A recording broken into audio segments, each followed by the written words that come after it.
Good afternoon. Welcome to Phishing Without Failure, or frustration for that matter. Or How I Learned to Stop Worrying and Love the Layer 8. Otherwise known as 11 Stories of Fail. Brought to you by J. Beale. Larry Pesce. Yay. Woo! Welcome to day whatever of DEF CON. Some of you, this may actually be a continuation of yesterday because you haven't slept yet. Okay? Or some of you, you got lots of sleep, right? Who got lots of sleep? Lies. Lies. If you see anybody wandering around and kind of looking, if you could either choose one of two takes. Either ignore them fully, like just, I would stare right over their shoulder, menacing growl, let them know that there's no way they're getting a seat. Or, well, let's go for the second option. Please scoot in, make room, pull your legs back, make friends. Hopefully you all showered today? Nope. Okay. All right. Yep, I did. Thank you. All right. So let's talk about some phishing without failure and frustration. So as us, for Jay and I and the InGuardians crew, this stuff for phishing should be really easy. From the technical side, you create a really witty or crafty email that sends the readers to a website with some URL. You set the website up. I mean, this is easy. You Apache on Linux. It takes you about 10 minutes to do. It's one form. You build a one-form page really crappy with H1 tags and blink and marquee, and we collect credentials. We get client approval of steps 1 and 2, and we send that email to as many email addresses that we can possibly find. And you watch the passwords fly in. Yeah. And you get 10 to 40% of the employees in most cases. And sometimes you get lucky and it really is this easy. Yeah. And now our job is done, right? So thanks for coming. That's how you do phishing without frustration. No. Welcome to phishing. This is all there is to it. No. It doesn't work that way. It'd be nice if it did. Sometimes you get really lucky. However, sometimes you get really, really lucky. Larry Pesce here once had a phishing campaign with a success rate of more than 100%. He sent an email out to some number of employees of the company, like let's call it half the employees, and he had the routine scary email that has all the things it needs to have. It has to have a call to action. That call to action has to say bad things will happen otherwise, or engage you to be helpful, and has to give you a nice deadline, right? So he crafted that email great. And it scared people hardcore. So they forwarded that email. The people who got it and their colleagues hadn't gotten it, they forwarded it over to them too. They're like, dude, you have to do this or else your access is going to get cut off. And then... But I didn't get that email. Can you forward it to me? I'll send you a copy. And the people who were sending copies out actually sent copies out to their out to their other accounts. So a lot of us, we've got our normal user account, we've got our admin account, and then we've got our domain admin account. And so you got it on one of the three, and you send it to the other two, and just to make sure that Larry gets domain admin passwords. Bingo. It worked out really well. I hope everybody. I hope I'm not too old, and everyone does recognize InXS. Our rates in excess of 100%. You're too old. You're too old. So am I. Yeah. All right. So why are we doing this phishing to begin with? So the intent for doing the phishing to begin with, you probably don't need to tell a lot of you, but to make sure we're covering all of our bases. We're here to try to do this phish to, quote, make the organization's staff hard-ass mofos, right? We're trying to build the firewall of the human, right? We're trying to train the users to be better at this so that they don't click on stuff. Okay. And this stuff works after you get through your second or third time finding out that you got caught by a phish, you tend to be a heck of a lot better. You're a little gun shy, right? Yeah. You start looking at every one of those emails rather critically and going, is this real or not? And sometimes the phishes are so good you question. I have actually seen some folks send me some sample phishing emails and almost clicked on them because they were that good. Like, why did I just get an email from FedEx? I know I'm waiting for a FedEx package. No, don't click that. Don't click that. So it's about hardening the humans and not necessarily testing the technology to prevent it from getting in the organization in the first place. Now the problem is that most people's, so we're taking the perspective that you are either a consultant like us or you're in your own organization, you're trying to get a phishing program going to harden your users. Yep. Which ultimately, if you're running a phishing campaign in your own organization, so when we say clients, we mean potential clients that we work with from a consulting perspective, or you are in fact having your users in your organization be your clients. You are working within your department and your management, and you are a client of that management staff. Yeah. When I was internal, I like to still think of myself as a consultant. I like to think of myself as having clients because that got me to understand who I was trying to serve. Okay, so most people's attempts don't go this well. Years ago, when InGuardians started doing more regular phishing work, when we were doing it often, we'd watch our consultants get so frustrated with the situation when they were phishing, and we got better. And so the rest of this talk is talking about all the frustrating situations that we and others ran into, and trying to teach you how to avoid them yourselves, so you can just have fun with this. Because phishing, when it goes well, is really, really fun. Get the passwords, harden the users, make everybody happy. This is awesome. But for most people, their first attempt or two or three ends up being frustrating in a way that leaves them blaming their client, blaming themselves, frustrated, and even though they get technical success, they end up just saying, God, I hope I don't have to do that again. All right, so we're taking the approach of more of a pen test type of scenario here. This isn't about the red team, although red team is the quote new sexy.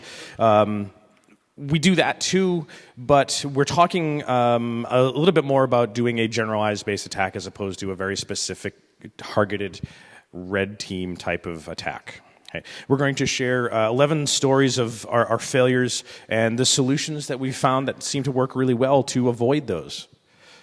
And we're going to generalize this, and honestly, this stuff should be useful way outside of phishing. It should be useful in the rest of your professional life. It should be useful in your families. So we're basically going to say that any effort you're attempting professionally, it's going to involve a certain amount of, and hopefully, and usually more than you realize, communication, collaboration, and negotiation. And I'll say something like this again, but I want you to know. My rule is anything in life that involves more than one person, it's a negotiation, whether you realize it or not. Yep. Otherwise, you're just playing with yourself. You're the expert there. Somebody's got to do it. It's a dirty job, but somebody's got to do it. All right. So red team phishing, on the other hand, as opposed to sort of more traditional pen test type phishing, we're looking for that not to test everyone. We're looking for that for an access methodology. And it's going to be a very detailed, tailored, very focused attack with a very small pool of emails, typically 1 to 10, usually 1 to 2, sometimes even just 1. We're going to do lots of open source intelligence. We're going to be delving into finding out what attack is going to work and what attack is going to work the first time, because that's all we've got. And we need to build a lot of infrastructure around that with having backstories and great pretexts and you name it. We're going to have to spend lots and lots of time for a single red team type phishing email. May take months to construct, from both the email content to building fake LinkedIn profiles to setting up domains and you name it to build that specific pretext. And getting those domains to have some history behind them, so that they'll make it through the filters. Right, so that they have some provenance, as it will, so that those domains that we want to use for phishing have some trust based on use and organizational application and so forth. And some of the things that we found that work really well is using either Office 365 or Gmail, Google services, to use their trust for all of the spam filtering and so forth, to have that reputation built by others first. Their mail servers often get whitelisted, so you get the emails through easy. So, like we said, we're going to tell you 11 stories from real-life experience. Each one of them inform the way that we run our phishing engagements, and honestly, over time, they start to inform the way that we do work for clients and run our company. So, as I said, we're going to give you this advice as if you're either one of us, a consultant, or if you're inside a company and you're trying to do a phishing campaign yourself. Okay. So, no plan survives first contact with the enemy. Right? There's possibly no way we can have any of this phishing fail. I mean, this is not going to go wrong, like this cat attacking this particular balloon, right? Because you know what's going to happen here. The cat is going to jump off the door is going to swing closed, or it doesn't swing closed, and they catch the balloon and plummet to the floor. Or they grab the balloon, and the balloon pops, and then you know what happens when the cat has a balloon that pops? It's messy. It's messy. Really messy. Firsthand, yes, yes, yeah. It scares the crap out of them, literally and figuratively, sometimes. All right. So first one, schedule failing. You do a great job. You work with your client. You get the test on the calendar. It's ready to go. You talk with the client. And you give them 3 individual pretexts to choose from. You send those over to the client. The contact that you're working with picks the context. You get all of that built by Wednesday in preparation to send the email out on Friday so that it's in their email boxes first thing on Monday morning so that all of the folks are looking at it. They get it Wednesday, send over all the stuff so that they can review it. Looks good. And then you find out that on Thursday, your contact pushes the email up the chain a little bit and says to the manager, hey, this is the phishing pretext that we're going to use, and we're going to get these emails somewhere between Friday and Monday. Just a quick FYI, I thought it'd be a good idea to show it to you. Kind of like a last minute, here you go. Just want to let you see it. And the manager says, what in the heck is this? You can't do this. This is all wrong. All our users are going to fall for this. Or this is too believable. Or we're going to get in so much trouble. No, you have to start back over again. Or this has objectionable material in the you can't actually try to sell medicinal drugs to make things bigger or smaller or whatever. Or stand up longer, or yeah. We're trying to make some side money. Yeah. So now the manager comes back and says, no, there's no way. You start the pretext over. You can't use this one. Do this instead. And now your contact comes back to you and says, so Larry, Jay, I'm sorry, but we have to pick a different pretext. And we got to start from scratch. You're going to have to build completely new dynamic material. This is going to take a little while, and as a consulting firm, we're always worried about schedule, because if somebody starts us from scratch, all of a sudden that thing we were supposed to do next week, we're going to be doing something else. And we've got someone in the front row of this talk, actually, who has to manage changing us to something else. And yes, which she refers to it as changing the schedule as rearranging her Tetris board. Yes, because it's like, where do you fit these pieces in with these players? And it becomes a mess trying to juggle that stuff. But when you do this internally, if you're not us, if you're not an outside company, or you're doing this as an internal project, you might think schedule doesn't matter. And the thing is, if a project starts to run late, we all know this from IT. If a project starts to run late, it starts to lose credibility. And once that credibility is lost, you risk the project getting shut down or not repeated or budget or whatever. And so it's important to stay on time, and it's important to get it right the first time. So. Yep. So don't blow your schedule to bits, and make sure that you communicate with the organizations to let them know what some of this stuff looks like. And yes, this is what happens when apparently you fail to communicate when creating some labeling. And yes, Arabic is spelt 2 different ways, because they misspelled it one of the 2 times, right? Diesel fuel in Arabic, and then non-smoking in Arabic. Okay, all right. So how do we fix it? This is the opportunity for you to lead. Woo! Never thought you'd be a leader, did you? Okay, guess what? You're going to be a leader. Hey, we need to start having some conversation with the folks in the organization to lead them through this from the beginning. Hey, we need to have this approved before we even start building some of this stuff. Let them know what you're brainstorming. Let them have some input into some of the pretext development. At the end of the day, even if you're not a manager or you're inside a company, you're not a manager, you're a consultant or what have you, you may feel like you're not the boss, right? It's not, but at the end of the day, you're the one who has the responsibility to get this project done and to make it work and work well. And that means you do have to stand up and lead. Someone has to stand up and say, this is what we're going to do. And so what we do is basically, what we do when we get this right is we say, okay, this is what the process is going to be. Here's where the milestones are going to be. Here's what has to be done by when. And by the way, if this part doesn't work right, if we don't hit that milestone, this is one of the things that's happened in the past. So there are a few other things you find out before you even start creating your pretext. Who can veto it? And you get them involved. And you tell them the risk. And maybe give them some deadlines or figure out how long they need to get that reviewed so that you can schedule accordingly. Hey, we're going to send this over to you. Who are you going to send it to get to take a look at it? How long do you think it's going to take them? Can we set a deadline so that we can now continue to move forward and we sort of know what the rest of that schedule is going to look like? And give them some call to actions for limiting that time frame for that approval. Make sure they know how long it's going to take. Make sure you know what amount of time you've said is actually reasonable. So, yep.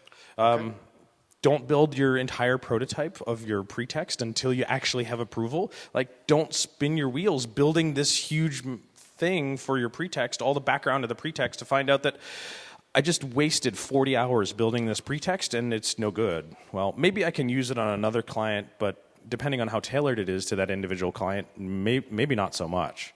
So the other part of this is basically just realize you're talking to one person, you're talking to your client, you're talking to your boss. You're in a multi-party negotiation whether you realize it or not, because the organization or your client's got a whole bunch of people. So you're in a multi-party negotiation, and it's up to you to lead it and rock it and make sure that you're involving enough people. So how many of you guys are introverts in this room? Don't all raise your hands at once. Okay, I know you're being introverted, right? Yeah, that guy in the back, he's clearly an introvert, right? Yeah. Who's not an introvert? Who's an extrovert? They tend to raise their hands more. Yeah, not many of you. And that's whose arms don't work. and that's pretty endemic in our industry, right? I think a lot of the folks that I run into that they deal with technology because they don't want to have to deal with people. Well, unfortunately, we have to deal with people, right? Yeah. So some introvert pro tips. It's about when you're going to communicate and ultimately the type of communication. So if you communicate more in the beginning about this whole process, the communication will be much better. You get an opportunity to excel and to lead and to have fun. Or if you don't communicate enough, you end up in these last three bullets, which sucks, and it takes longer too. So it's more effort. And you're talking about the frustrations, you're assigning blame, you're talking about why the project didn't work, you're lamenting the failure, and people are getting angry and finger pointing, and that never goes well. And it's not nice, and it makes you not want to do this, and it makes you frustrated. So communicate more in the beginning. Cool. I can't wait until my kids start sending me Father's Day cards via email because they're cheap, right? I already do that. See, I can't send Father's Day cards. Well, I can't send Mother's Day cards. My father passed away. So I can't send Mother's Day cards to my mom via email. You know why? She can't use a computer. Okay. I took it away from her. All right. So what's the point of this slide again? So what do you mean? Please don't transcribe that. Oh, now we can mess with the transcriptionists? No. No, stop it, Jay. All right. So, did you check your spam folder? Yeah. What happens when your fish ends up in the spam folder? So this is something that happened that used to happen to us. We actually had one of these happen to us recently, but in our story, you spend a whole bunch of time developing that pretext, landing page, go through all the negotiation we've been talking about. None of your emails make it through the organization's spam filters. At this point, the spam filters have been trained on your emails, so you don't get to use it in the future. So your spam filters trigger maybe because your domain's too new, or it has broken SPF, or maybe just the spam filters get lucky, and you're back to the drawing board. Schedule suffers. Your contact or your boss is annoyed. Yeah, check out this pretext. Let's go test it. No, it doesn't work. Testing would be good. So let's do some user testing on our user testing. So we've tested the test with some user testing, right? Okay, yo dog. Okay, this is the one technical slide we have this entire talk. So on the technical side, go and configure SPF and DKIM. Use an MTA that you've tested. It's had a domain for at least a week, and it's been assigned to do that. And it's a pro tip. Do your IPv6 assignments for all of the services as well. We recently had a mail server that would do SPF record. One of our clients had a mail server that did SPF record lookups and preferred IPv6 over IPv4, and the IPv6 lookup would fail. And then because our SPF record wasn't appropriate, they would drop the mail as spam because it was via IPv6 and not IPv4. And it took us forever to figure out why this stuff was not making it through. So with that said, we like the human fix for this one. Basically, you talk to your client, your contact, your boss, and you say, you're testing the human, it's not the technology. The point of, we've talked about red teaming, and it had a different focus. But in this, you look and say, what's the overall mission? The overall mission was to get an email to everybody in the org, or to a large portion of the org, and see how they respond to an actual phishing email. So if the technical solutions get in the way, then you're not actually able to do the test. So at this point, we're going to go and ask to be whitelisted. Hey, could you just let our mail server send through? And make sure that you budget time and to test the whitelist, because if you don't, then you still end up in this failure if your whitelist was set up and didn't work. Yep. So for example, this is testing the human, not the technology, because we know the technology fails. How many of you folks have a spam filtering or some type of solution in your organization? Yeah. How many of you still get spam? I rest my case, right? It's broken. It doesn't always work. So it's not about testing the technology. You know you have it. You know it doesn't always work, and it takes one email to get into someone's environment for one person to click on. And you know it's going to get there, because do you know why they keep doing spam? Because it works. Yeah. Damn it. So, all right, math is hard. Find the volume and surface of the area right of the cylinder. Sushi. Yeah. So, the numbers game fail. Okay, so some interesting things. You know, you're going to go do a phishing test, and you need to have some emails to send these to. You use all of the best tools in your arsenal to go collect email addresses from the internet. Maltego, you name it, Google, all of the tools that you use to populate this list of emails from publicly available sources. And you end up with 15 email addresses in a company that has 1,000 employees. This is not a good test. Okay, so you're really looking to test all of the humans and to see how all of the humans react to based on some of their internal training, or to gauge what type of training that they need to do. You need a whole lot of email addresses. 15 isn't going to cut it.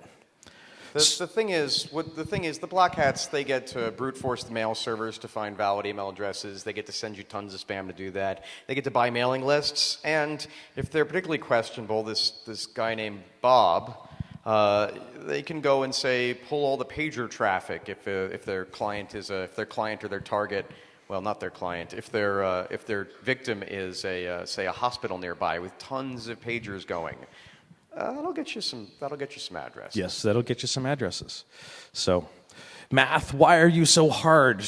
Right? Why does this have to be so hard? How can we get around this whole 15 email address problem and be semi-ethical about it, or do this affordably and not have to buy really expensive mailing lists or do bad things with POCSAG and flex pager traffic? So let's just tell the client or the boss that an attacker could get a really comprehensive list of email addresses. Yeah, because we know they can. Because we know they can. When we tell them that, we're going to prove it.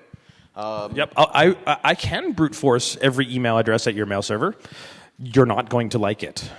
Okay, it's going to be a bad day for your email admin. So the thing that the objection that we might get from purists is like, no, wait a second, you want this to be an accurate test, and I'll say this is where the red teams, military red teams for a long time have been saying this is our white card. We're going to say let's just stipulate that we could get all the email addresses, you give them to us. And that way we're spending our time in smarter ways. So in our case, this is the first place where the negotiations really becomes really obvious. Okay, your client may just say, no, I don't wanna. And at that point, you have the opportunity to just walk away, say, okay, well, I'm gonna send him 15 emails. This phishing test is gonna suck, and it's okay, it'll be his fault, so I don't care. But most of us, when we do anything in life, we actually care about the outcomes. And when we say I don't care, we're usually in some kind of pain. So what we could do instead is try to get creative. We could talk to our client and say, how about this? We'll do the first step. We'll find all the addresses we can find. And if that's 15, great. If it's 1,000, great. At the end of that, we're going to give you those addresses. We'll put them in the report. Heck, if you want, we'll do those first. But ahead of time, give us the rest of the email addresses of the organization. That way, we get to do a comprehensive test where we know that we actually got to test a large enough number of users to be helpful. And you get to get that thing you wanted, which was that accuracy. You can kind of see both outcomes. And it won't ruin your day when we topple over your mail server by sending it too much mail, right? And your email admins will have a bad day for that. And maybe not engaging in illegal behavior for finding addresses via other means. Okay. So next story. Brace yourselves. The open floor plan office is coming. Winter is coming. Winter is coming. So your email, let's consider a pretext. I did this once. Your email says it's from... You considered a pretext once? I did. Okay, good. No, I wrote one, damn it. Okay, good. Have you been drinking again? Not yet. Okay. So the email says it's from Robert Smith. He's the Director of Information Technology. You send it out. The Director of Information Technology says anybody who's given their password is going to lose their job, blah, blah, blah, this kind of thing. That's my pretext. I didn't really know my client. The whole organization sat on one floor in a very large airplane hangar style building in an open floor plan. And so people just started walking over to Robert's desk here, at which point he alerts everybody. He tells a few of them, and then one of them stands up and says, "Hey, that email from Bob, don't open it." And your success rate goes to utter dog.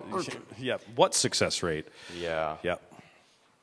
So having an open floor plan has helped me bond with my coworkers who also despise having an open floor plan, right? Okay.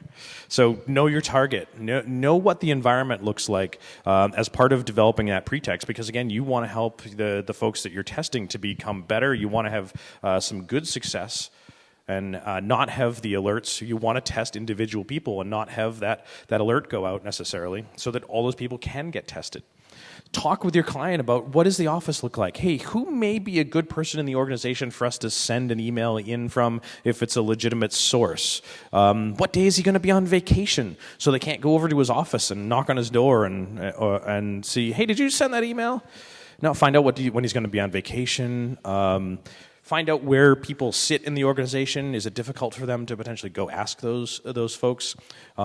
Talk about what their escalation procedure is for getting spam emails and malicious emails and those types of things. So then you can start understanding who they're going to potentially escalate it to. So maybe you can notify those people to say, hey, you just got an escalation. Good. We're doing a phishing campaign. Don't tell anyone. Okay? See how many people report it. Absolutely. So the other big one for us that we learned was make your client or your boss or your contact within your organization and at least one level of management above them part of the pretext brainstorm. So you catch things early. They tell you, yeah, that's not going to work. We all sit on one floor. Yeah, everybody's just going to walk over to Bob's office and ask him if he sent the email. Okay. I'm going to let this one speak for itself. Right. Okay, so here's another one I've gotten nailed by. Your client asks you to send the email slowly so that you're going to avoid detection. Just, send one, wait 10 more minutes, send one. By the time you've got 10 emails out, what's that? Math is hard, an hour and 40 minutes. You've given people plenty of time, and someone's gone and alerted security or compliance or the help desk. They send out a mass email. The jig is up. You've only got 140 email addresses into the organization out of 3,000, and your campaign is effectively over. That wasn't a good test of the humans. Okay. So the only time you should be doing low and slow is barbecue, Carl. Come on. That's how you do good barbecue. Low temperature, long period of time. God. F my life. Barbecue, Carl, barbecue. All right. So phishing is truly about speed. You want to get it as many emails in front of people's eyes before they can collectively make a decision that this is bad and pass notifications. You're racing the organization's ability to communicate and collaborate and detect you, and they will. Humans are social creatures. Yep. Oh, wait, this whole talk's about communication. Right. You're trying to exploit the race condition of getting your email in front of as many eyeballs as possible before they start communicating internally that, hey, maybe we have a problem, and start doing some reporting. And so make sure your deadline is really soon. Don't give them 2 days. Don't even give them a day. You want to get people into the lizard brain part that's scared and has to act fast. And the other reason you want to make them act fast is they don't have a chance to talk to each other. Because communication's their big defense. Yep, and that's one of the other things, sort of as an aside, that we found that has worked really well in the phishing. If you're asking someone to perform some action, give them a call to action and have some penalty behind it. Hey, if you don't go to this website and put in your username and password, in the next 15 minutes, we're cutting off your access. And what happens when you cut off their access? You can't do your job, and then your manager gets mad at you. So what do? Oh, crap, I better go do this. Before the lizard part of the brain catches up and says, this is not, where did my tail go? Oh, right. So you're exploiting that race condition. Okay, so... Is my tail sticking out? All right. Okay. So this poor gentleman, he chose poorly. This is, in fact, not Indy. He was not named after the dog, right? I remember he didn't do that, right? Yeah. He drank from the wrong chalice, right? Okay. So, Jay? Sure. So, poor domain choice.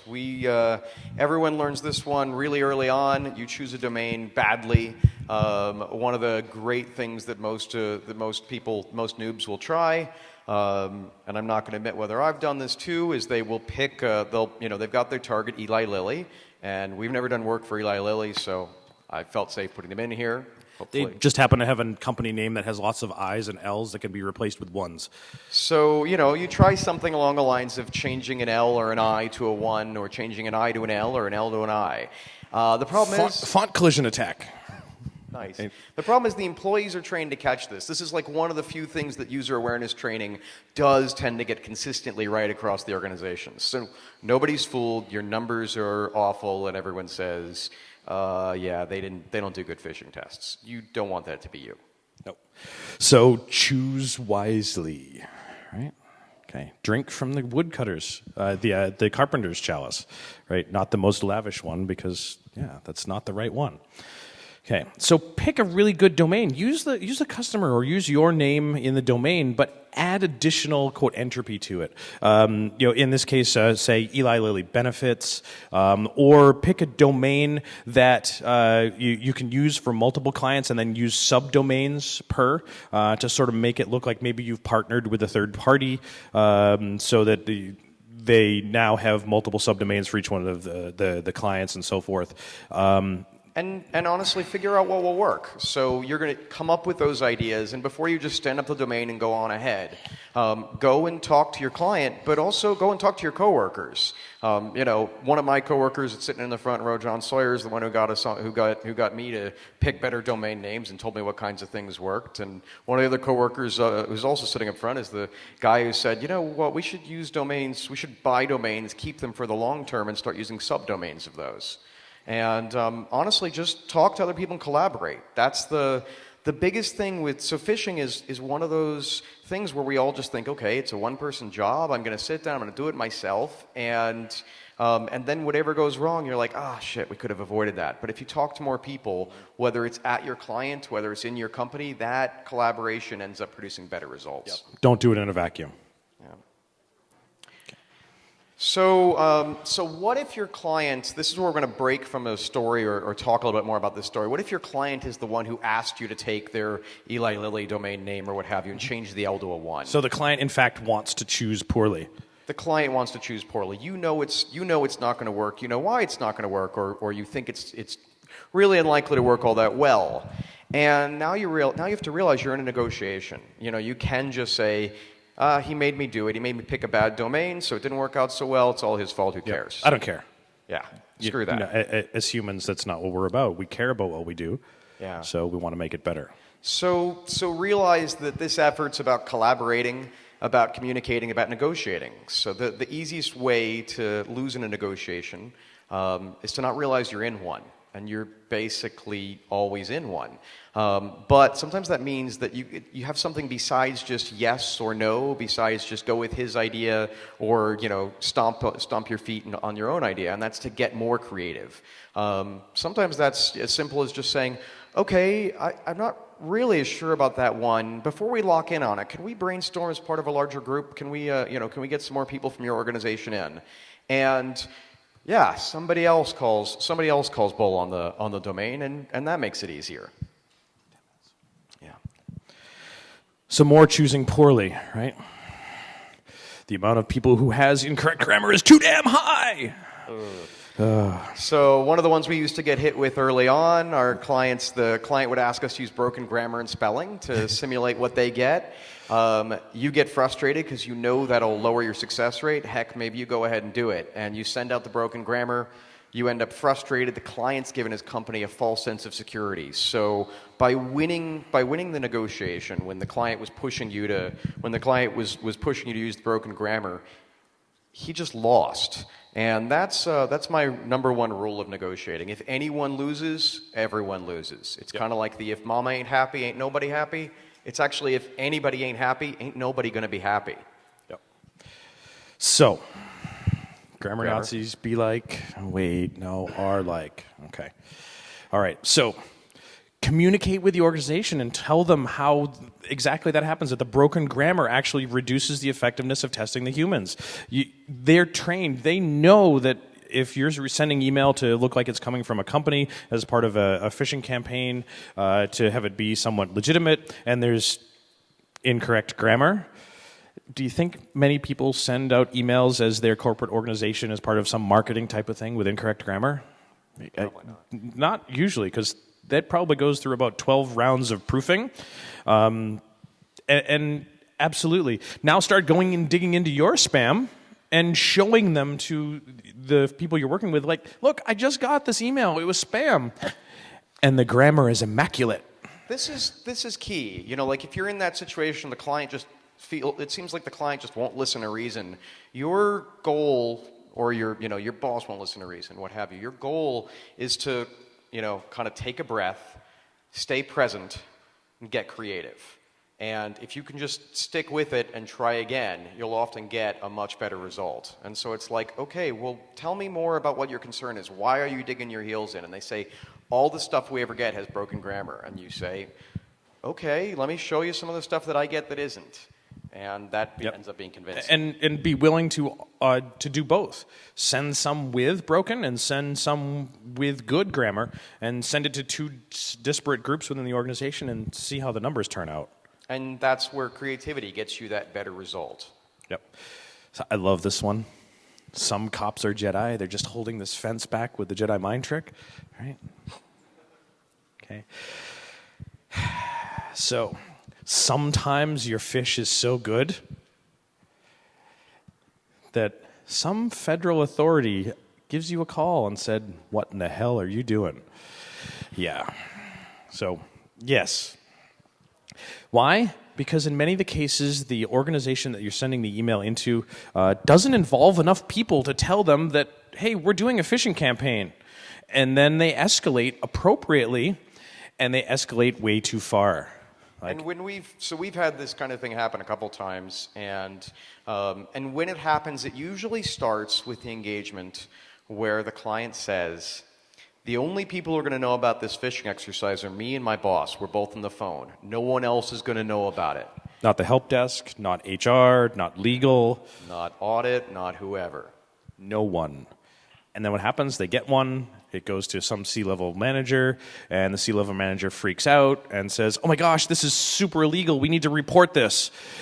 And so they contact someone, and they call the IT department, and the IT security guy reaches out to their InGuard contact, and next thing you know, the federal authorities are involved. Yeah, that's not a good day. Okay. Trust me, we're invisible, rather. Yeah. Nope, didn't see that.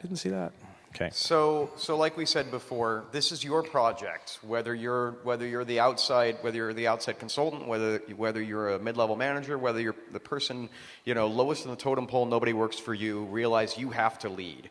You make this a mandatory part of the test. When you're explaining what the test is, you manage everyone's expectations. Here are the steps in the test. We're going to follow steps 1 through 8, and step 3 is you've got to involve HR and legal. And that usually means that somewhere right there you're going to sit down with your client and brainstorm who might get called in the escalation, and so who needs to know about this. In terms of effective ways to do that, tell this story. So tell our stories or tell other people's stories. The human mind is basically set to remember stories and to pass them along. It's what kept us alive. So use stories. And then finally know your organization. Yep, and tell them about some of the escalation paths, and maybe have some of those folks at some of the top of the escalation know about the phishing test, so that they can put off calling the authorities and involving all sorts of legal actions. Okay, so at first you don't succeed, fail again. Okay, I love Grumpy Cat. Okay, all right. So the story of the unhappy client, right? You do this awesome phishing campaign, you had a high success rate. Or you, depending on what success is for your customer or for the people you're working with, the outcome for this phishing campaign was fantastic. You got it in front of a bunch of eyes, and they didn't fall for it because they had great training, or they did fall for it because they had really poor training. And then you start writing the report, and you're almost done with the report, and you're ready to turn it into the client, and they said, "Hey, did you guys finish the test?"